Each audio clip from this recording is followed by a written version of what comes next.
ಬುದ್ಧಿನಲ್ಲಿ you are genius, all of you are genius. ಬುದ್ಧಿನಲ್ಲಿ ಸಾಕಷ್ಟಿದೆ, but ಮನಸ್ಸಿಗೆ ನಾಟಿದ್ರೆ you will become an enlightened being. ಧರ್ಮ ಅನ್ನೋದು ಭಾಳ ಮುಖ್ಯ. ನೀವು ಏನಾಗುತ್ತೆ ಅಂದರೆ ಸುಮ್ಮನೆ ಅದು ಇದು ಎಲ್ಲ ಮಾಡ್ತೀರ. ಧರ್ಮ ಕರ್ಮನ ಅರ್ಥ ಮಾಡ್ಕೊಳಕ್ಕಿಲ್ಲಿರೋದು. ಓಕೆ, ಸೊ ಕರೆಕ್ಟಾಗಿ ಧರ್ಮ ಕರೆಕ್ಟಾಗಿ ನಾನು ಹೇಳಲೇಬೇಕು. ಅದು ನನ್ನ ಕರ್ತವ್ಯ ಧರ್ಮ, ವೃತ್ತಿ ಧರ್ಮ. ನಿಮಗೆಲ್ಲರಿಗೂ ಬೇರೆ ಬೇರೆ ವೃತ್ತಿ ಇದ್ದರೂ ಕೂಡ ನನಗೆ ವೃತ್ತಿ ಧರ್ಮ ಏನು ಅಂದರೆ ಧರ್ಮನ ಪ್ರಚೋದನೆ ಮಾಡೋದೇ ನನ್ನ ವೃತ್ತಿ. ಸರಿ ಅಲ್ವಾ? ಹಾಂ, ತಲೆ ಆಡಿಸೋದಲ್ಲ, ಧರ್ಮ ಪಾಲಿಸ್ಬೇಕು. ಓಕೆ, ಸೊ ಆ ರೀತಿ ಪಾಲಿಸ್ಬೇಕು. ಆಯಿತಾ? ಇದೆಲ್ಲ ಮಾಡಿ ಮಾಡಿ ನೀವೇನು ಮಾಡ್ತೀರಾ? ನಿಮ್ಮ ಮೊಮ್ಮಗಳಾಗಿದ್ದಾಗ ನಿಮ್ಮ ತಾತಾಜಿ ಎಲ್ಲ ಹೇಳಿ, ಅಯ್ಯೋ ಇದೆಲ್ಲ ನೋಡಿಯಪ್ಪ, ಇದೆಲ್ಲ ನೋಡಿ ಮಹಾಭಾರತ ಓದು, ಅದು ಓದು, ಇದು ಓದು. ಓದಲಿಲ್ಲ ಅಂದರೂ ಅಟ್ಲೀಸ್ಟ್ ಒಂದು ಸ್ವಲ್ಪ ಹೇಳು ಅಂತ ಹೇಳಿ ಕಿವಿಗೆ ಹಾಕ್ತಾಯಿದ್ರು. ಅದರಿಂದಾನೇ ನಿಮಗೆ ಇವತ್ತಿನ ದಿವಸ ಧರ್ಮನ ಇಟ್ಕೊಂಡಿದ್ದೀರ ನೀವು. ಒಂದು ಸ್ವಲ್ಪ, ಒಂದೇ ಒಂದು ಎಳೆ ಧರ್ಮ ಇದೆ, ಅದಕ್ಕೆ ಇಷ್ಟು ದೂರ ಬಂದಿದ್ದೀರ ನೀವು. ಧರ್ಮ ಅನ್ನೋದು ಅದು ಒಂದು ಆಸ್ತಿ. ಶ್ರವಣ, ಧರ್ಮನ ಶ್ರವಣ ಮಾಡಿದಷ್ಟು ಅದು ಒಂದು ಆಸ್ತಿ, ಅದು ಒಂದು ನಿಧಿ. ಅದನ್ನು ಅರ್ಥ ಮಾಡಿಕೊಂಡು ಅದನ್ನು ವಿಶ್ಲೇಷಣೆ ಮಾಡೋದು ಅದು ನಿಮ್ಮ ಮೂಲ ಹಕ್ಕು.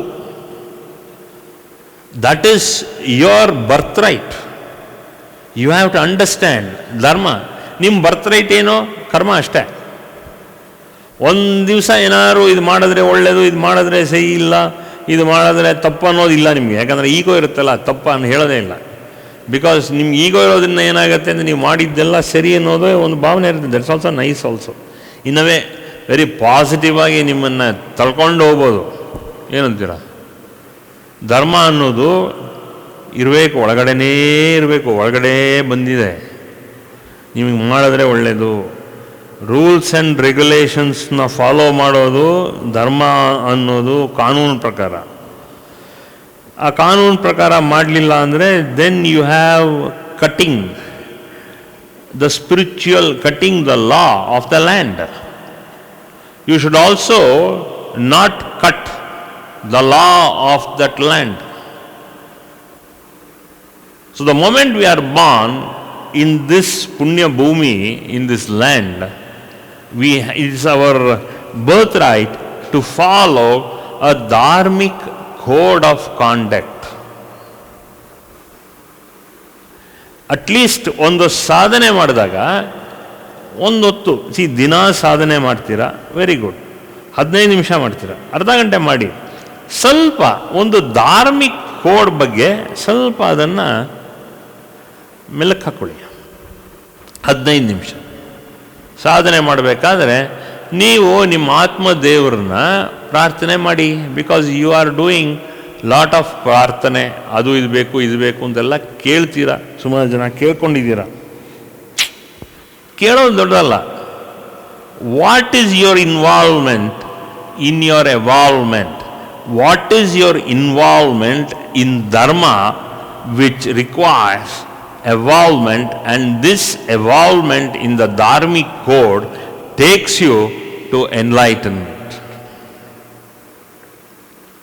ಇದು ಬಹಳ ಮುಖ್ಯವಾಗಿ ನೀವು ತಿಳ್ಕೋಬೇಕು. ಈ ಧಾರ್ಮಿಕ್ ಕೋಡ್ ಏನೇನೇ ನಿಮಗೆ ಎನ್ಲೈಟನ್ಮೆಂಟ್ ಕಡೆಗೆ ಕರ್ಕೊಂಡು ಹೋಗೋದು. ಏಕೆಂದರೆ ಅದು ನಿಮಗೆ that is the grass root ಲೆವೆಲಲ್ಲಿ, ನಿಮ್ಮ ಹೃದಯದಲ್ಲಿ ಅದು ಒಳಗಡೆ ಸ್ಥಾಪನೆ ಆಗಬೇಕು. See, you have got fantastic memory. ನಿಮ್ಮೆಲ್ಲರಿಗೂ ಸಾಕಷ್ಟು ಒಳ್ಳೆ ಮೆಮರಿ ಇದೆ.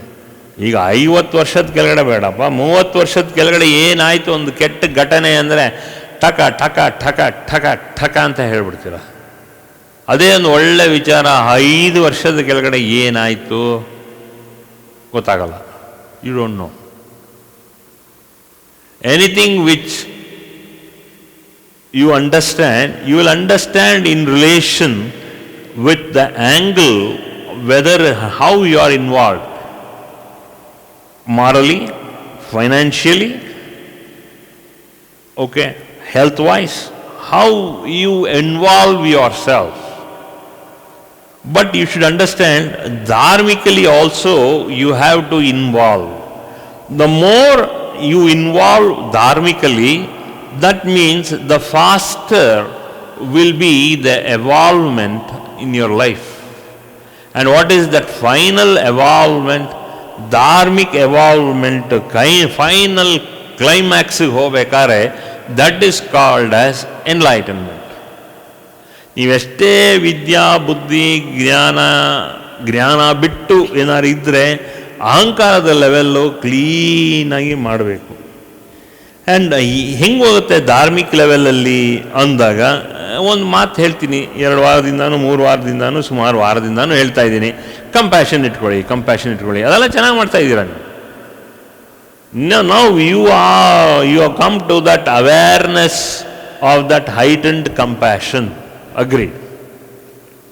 Has it taken you to enlightenment? ಹಂಗಾರೆ ಕಂಪ್ಯಾಷನ್ ಬಿಟ್ಟು ಇನ್ನೇನೋ ಒಂದು ಕೊರತೆ ಇದೆ ನಿಮ್ಮಲ್ಲಿ. What is it which is preventing you to get enlightened? ನಿಮಗೆ ಬುದ್ಧಿ ಶಾರ್ಪ್ ಆಗಿದೆ ಅಲ್ವಾ, ಮತ್ತಿನ್ನೇನು? ನಿಮ್ಮ ಬುದ್ಧಿ ಮೇಲೆ ನಿಮಗೆ ಅಷ್ಟೊಂದು ಅವೇರ್ನೆಸ್ ಇಲ್ಲ ಅಂದರೆ, ಐ ಆಮ್ ಗ್ಯಾರಂಟಿಂಗ್ ಯು, ನಿಮ್ಮ ಬುದ್ಧಿ ಮೇಲೆ ನನಗೆ ಗ್ಯಾರಂಟಿ ಇದೆ. ಬಟ್ ನಿಮ್ಮ ಮನಸ್ಸು ಮೇಲೆ ಸ್ವಲ್ಪ ಗ್ಯಾರಂಟಿ ಎಫಿಷಿಯೆಂಟು ಕಡಿಮೆ ಆಗಿದೆ ನನ್ನ ಪ್ರಕಾರ. ಯಾಕೆ ಅಂದರೆ ಅಲ್ಲಿ ಧರ್ಮ ಇಲ್ಲ.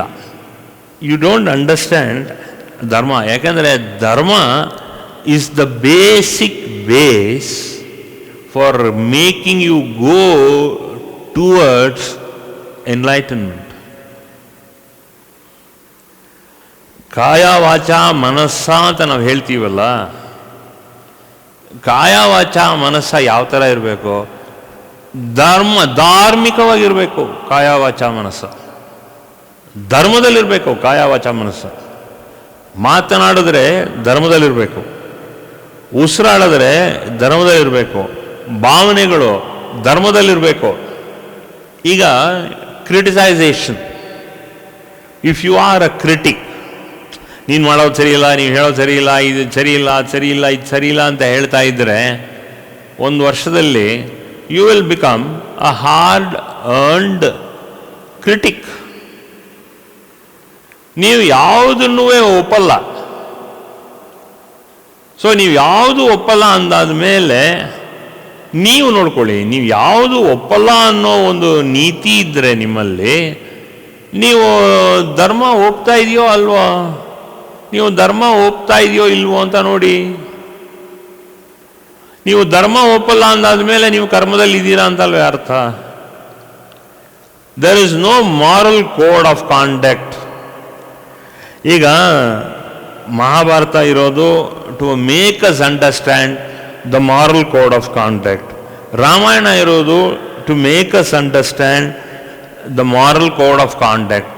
ಉಪನಿಷತ್ತುಗಳಿರೋದು to make us understand the moral code of conduct.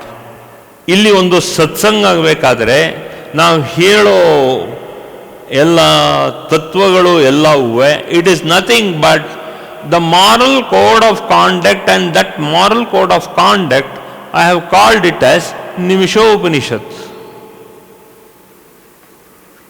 So when you follow all this, ಏನಾಗುತ್ತೆ, ನೀವು ಉಸಿರಾಡಿದ್ರೆ ಒಂದು ಉಪನಿಷತ್ ಬರಬೇಕು, ನೀವು ಶ್ವಾಸ ತಗೊಂಡ್ರೆ ಒಂದು ಉಪನಿಷತ್ ಸೇಯಿಂಗ್ ಆಗಬೇಕು. ನೀವು ಬಾಯಿ ಬಿಟ್ಟಾಗ ನಿಮಗೆ ನಿಮ್ಮ ಉಸಿರು ಇಟ್ ಬಿಕಮ್ಸ್ ನಿಮಿಷೋಪನಿಷತ್. ಅಂದರೆ ಏನಾಗುತ್ತೆ, the power to grace, GRACE, GRAZE ಅಂದರೆ ಮೇಯೋದು. ದನ ಕುರಿಗಳು ಮೇಯೋ ಅಂಥದ್ದು ವಿಚಾರ ಇಂಗ್ಲೀಷ್ನಲ್ಲಿ, that is called as GRAZE. ಇಲ್ಲಿ ನಾನು ಹೇಳೋದು you should be able to grace, GRACE.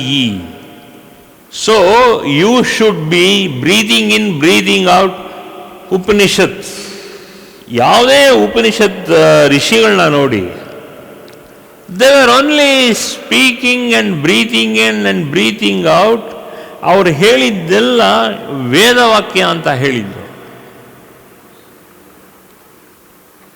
ನಿಮ್ಮಲ್ಲಿ ಬರೋತಕ್ಕಂಥ ಉಸಿರು, it should become a vedavakya to your and to my future generations. ಅಂದರೆ ಇವರು ಬೇಡ, ಮೈಯೂ ಬೇಡ, ಅದು ಎರಡನ್ನೂ ಸೇರಿಕೊಂಡು hour, O U R, our future generations,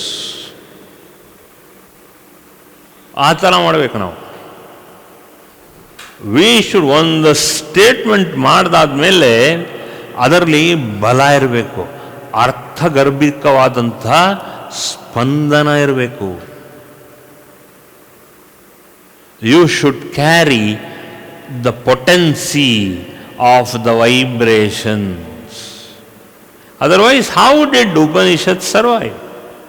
ಇವತ್ತಿನ ಕಾಲದಲ್ಲೂ ಕೂಡ Ramayana, Mahabharata and all these statements, even today it is surviving because it all became, it was all under the cloud, Allah, under the vibrations, under the energy, what we call it as the cloud computing. So dharma is today, to make you understand, it is called as cloud computing. Okay? So this is what it is. So ನೀವು ನಿಮ್ಮ ಇರುವಿಕೆಯಲ್ಲಿ ನೀವು ಶ್ವಾಸದಿಂದ you are able to give out vibrations. When it happens to me, I always feel it will happen to you also. ನಿಮಗೆ ಆ mentality ಇಟ್ಕೊಳ್ಳಿ. ನಿಮಗೇನಾಗುತ್ತೆ ಅಂದರೆ ಮೀನ್ mentality ಇಟ್ಕೋಬಾರ್ದು. ಧರ್ಮ ಹೇಳಬೇಕಾದ್ರೆ ಮೀನ್ ಮೆಂಟ್ಯಾಲಿಟಿ ಇಡಬೇಕು, ಮೆಂಟ್ಯಾಲಿಟಿ ಇರಬಾರ್ದು. And they should not be any amount of selfishness. ನಿಮಗೆ ಗೊತ್ತಿಲ್ಲದೆ ಇದ್ದಂಗೆ there is always a lot of selfishness. ಗೊತ್ತಿಲ್ಲದೆ ಇದ್ದಂಗೆ ಬಂದ್ಬಿಡುತ್ತೆ. ಅದು ಅಭ್ಯಾಸವಲ್ಲ, ತುಂಬ ಸ್ವಾರ್ಥಿ ಆಗೋಗ್ಬಿಡ್ತೀರ ಗೊತ್ತಿಲ್ಲದೆ. ಗೊತ್ತಿದ್ದು ಮಾಡಲ್ಲ, but you are selfish. You should take and compass your vibrations in a cloud. ಆಕಾಶ ತತ್ವ. ನೀವು ಒಂದೊಂದು ಉಸಿರಾಡೋತಕ್ಕಂಥ ಒಂದೊಂದು ಉಸಿರಿನ ಪಾರ್ಟಿಕಲ್, ದಟ್ ಇಸ್ ಹೌ ಸುಮಾರು ವರ್ಷಗಳ ಹಿಂದೆ ಗಾಡ್ಸ್ ಪಾರ್ಟಿಕಲ್ ಅಂತ ಸುಮಾರು ಜ್ಞಾನಿಗಳಿಗಿಂತ ವಿಜ್ಞಾನಿಗಳು ಸುಮಾರು ತಲೆ ಕೆಡಿಸ್ಕೊಂಡ್ರು. ಈಗಲೂ ಅದು ವಿಜ್ಞಾನಿಗಳು ಅಷ್ಟು ಬೇಗ ಅಲೋ ಮಾಡಲ್ಲ. If you look at all the rishis were nothing but who did cloud computing and they let all the spandanas in the cosmos. And in the form of the cosmos was cosmic vibrations. That is called as cosmic vibration. Nimma termally it is called as cloud computing. Nimge you are more familiar with a computer. I am more familiar with this part. Heart ಇಂದ vibrations ತೊಗೊಂಡು ಬರೋನು ನಾನು, ಅದನ್ನೇ ನಿಮಗೆ ಕೊಡೋನು. ನೀವು ಅದನ್ನು understand ಮಾಡಿಕೊಂಡು ಧರ್ಮದಲ್ಲಿರಬೇಕು. ನಿಮಗೆ ಕಂಪ್ಯೂಟ್ರಿಗೆ ಬರಬೇಕು ಅಂತ ಏನಿಲ್ಲ, ಕಂಪ್ಯೂಟರ್ ಬರದೇ ಇದ್ದರೂ ಒಳ್ಳೆಯದೇ. ಕಂಪ್ಯೂಟರ್ ಬರದೇ ಇದ್ದೋ ನಾನು I don't know anything about computer. ನನಗೆ ಝೀರೋ ಕಂಪ್ಯೂಟರ್ ನಾಲೆಡ್ಜ್. ನೀವು ನನಗೆ ಕೀಬೋರ್ಡ್ ಕೊಟ್ಟರೆ ABCD ಅದು ಹುಡುಕಿ ABCASDF ಅಂತ ತಟ್ಟಬೇಕು, ಕೀ ಮಾಡಬೇಕು. ಅದರಿಂದ ಐ ಡೋಂಟ್ ನೋ ಎನಿಥಿಂಗ್. ಅದೇ ಕೀಬೋರ್ಡ್ ಬಿಟ್ಬಿಟ್ಟು ಸುಮ್ಮನೆ ಮಾತಾಡಿ ಅಂದರೆ ಸಾಕು, ಮಾತಾಡ್ತೀನಿ, ಕಂಟಿನ್ಯೂಸ್ ಆಗಿ ಮಾತಾಡ್ತೀನಿ. You may be faster in computer, I am more faster in my vibration, and this vibration gets into my life. My life is based on vibrations. For more satsangs from Sri Sri Nimishananda Guruji, subscribe to this channel. Click the bell button below to get notifications. Like and share the video and spread the divine message.